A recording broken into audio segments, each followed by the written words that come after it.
स्वागत है आपके अपने YouTube चैनल दिव्य आर्ट पाठशाला में। आज का जो हमारा टॉपिक रहने वाला है Bengal school of art, Bengal शैली के बारे में बात करेंगे कि बंगाल शैली का प्रारंभ कैसे हुआ है, वो कौन कौन से कलाकार थे जिन्होंने इस शैली में काम किया है, इसकी स्थापना कैसे हुई है, कौन इसके संस्थापक रहे हैं और किसके सहयोग से ये कला आगे विकसित हुई है।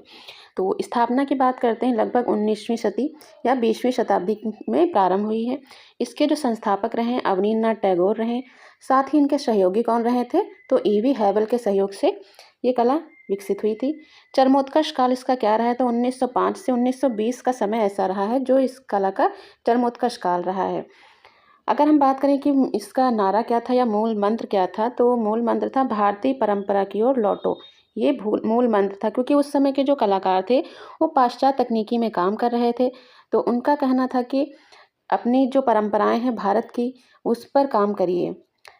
इनकी प्रमुख शैलियों का समन्वय, जैसे राजस्थानी शैली, मुगल शैली, अजंता चित्रकला, बाघ गुफा के चित्रों को इनकी मुख्य शैली थी। उद्भव एवं पृष्ठभूमि इसकी क्या रही है, तो बंगाल स्कूल ऑफ आर्ट भारतीय चित्रकला के इतिहास में एक मील का पत्थर रहा है। ब्रिटिश शासनकाल के दौरान जब पश्चिमी यथार्थवादी कला भारतीय कला जगत पर हावी थी, उस समय क्या था कि पश्चिमी कला अपने चरमोत्कर्ष पर चल रही थी, उसका हावी था। तब उसके विरोध में एक और भारतीय कला की पारंपरिक जड़ों को पुनर्जीवित करने के लिए एक क्रांतिकारी आंदोलन शुरू हुआ। इसे ही पुनरुत्थान शैली या बंगाल शैली कहा गया है। कला समीक्षक ओसी गांगुली के अनुसार पुनरुत्थान शैली का जन्म विदेशी विचारों के प्रभाव तथा आगाध स्वदेश प्रेम के फलस्वरूप उपजे राष्ट्रवादी चेतना का अनुपम प्रतिफल था। इस नव आंदोलन की नींव में मुख्य रूप से दो महान विभूतियों का योगदान था। अवनींद्रनाथ टैगोर, जिनके क्रांतिकारी विचारों, कलात्मक प्रयोगों एवं नवीन दृष्टिकोणों ने भारतीय कलाकारों को एक नई दिशा प्रदान की। E.V. हैवल ने क्या बताया है, E.V. हैवल उस समय तत्कालिक government school of art Calcutta के ब्रिटिश प्रधानाचार्य, जिन्होंने पश्चिमी कला थोपने के बजाय भारतीय पारंपरिक कला, विशेषकर मुगल लघुचित्र के प्रति गहरी सहानुभूति और उदार व्यवहार दर्शाया है। इन दोनों के सम्मिलित प्रयासों से बंगाल शैली का प्रादुर्भाव हुआ। इसे कला जगत में अनेक नामों से भी जाना जाता है, जैसे चित्रकला की पुनर्जागरण शैली, पुनरुत्थान शैली, बंगाल शैली, टैगोर शैली या ठाकुर शैली। एग्जाम में किसी भी नाम से क्वेश्चन पूछा जा सकता है, किस शैली का क्या नाम है। आगे बात करेंगे इसकी मुख्य विशेषताएं क्या रही हैं बंगाल शैली की। तो बंगाल शैली के कलाकारों ने पश्चिमी तैल चित्रों और भौतिकवादी दृष्टिकोण को पूरी तरह नकार दिया। उन्होंने एक ऐसी कला शैली विकसित की जो भारतीय आध्यात्मिक और तरलता को दर्शाती थी। स्वदेशी प्रभाव, जैसे अजंता के भित्ति चित्रों की रेखाएं, मुगल तथा राजस्थानी की लघु चित्रकला पर ध्यान दिया गया। और पहाड़ी शैली का सौंदर्य बोध, मतलब अजंता की भित्ति चित्र में काम स्टार्ट हुए, मुगल तथा राजस्थानी में लघु चित्रों की कला प्रारंभ हुई और पहाड़ी शैली में सौंदर्य बोध पर विशेष प्रभाव पड़ा। विदेशी प्रभाव, पूर्वी एशियाई देशों के साथ कलात्मक संबंध स्थापित करते हुए कलाकारों ने जापान की वॉश तकनीकी और यथार्थवादी भूदृश्य चित्रण को अपनाया। इसके साथ ही चीनी कला से रेखीय लालित्य को अपनी कला में एकीकृत किया। बात करें तकनीकी विशेषताओं की, तो वॉश एवं टेम्परा माध्यम बंगाल शैली जल रंगों की वॉश एवं टेम्परा तकनीकी का प्रचुर मात्रा में प्रयोग किया गया था। उस समय वॉश व टेम्परा माध्यम स्टार्ट हो चुका था।